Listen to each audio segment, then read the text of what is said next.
New details for you tonight on multiple gambling rings busted in Vigo County yesterday. Multiple suspects appeared in court today after being busted for being a part of those gambling rings. 14 suspects were arrested yesterday morning after an investigation by the Indiana Gaming Commission.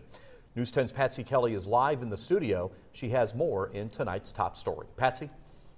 Mike, Patrice, according to the probable cause, we now know a few of the locations where the illegal gambling was held.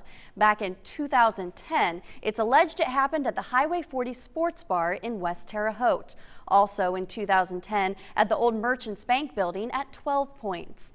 Also, according to the probable cause, a tipster said a card game held at the sports bar was run by former West Terre Haute Police Chief Mark Arnold. Now, it is important to note he has not been arrested.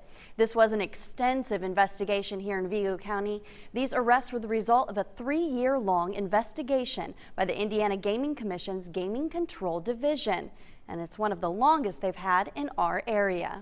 Indiana Gaming Commission. 3 years seems like a long time for a gambling investigation, but officials say in these types of organized crime cases, they're always looking for the higher level people. You're trying to work up the chain, and if we would have done something with this earlier, then we would have lost some of that. Actually, this is probably the single largest in the number of arrest warrants issued at one time. We have had other cases where we've had a significant number of people arrested, but not to this magnitude, not with the seriousness of the charges. So what makes this case any different from a friendly game you host at home? Well, to get technical, even home poker games are at risk. The Indiana Code defines unlawful gambling as anyone who engages in gambling. Here's the deal. Indiana's definition of gambling: a person who knowingly engages in gambling commits unlawful gambling. And gambling means risking money or other property for gain.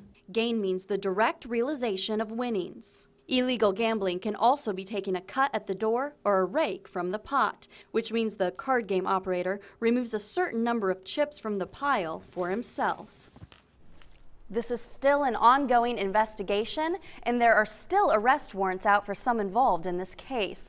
Now, if you have information, call the Gaming Tip Hotline. That number will be on our website.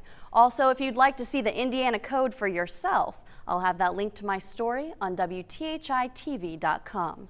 Back to you, Mike. Thank you very much, Patsy.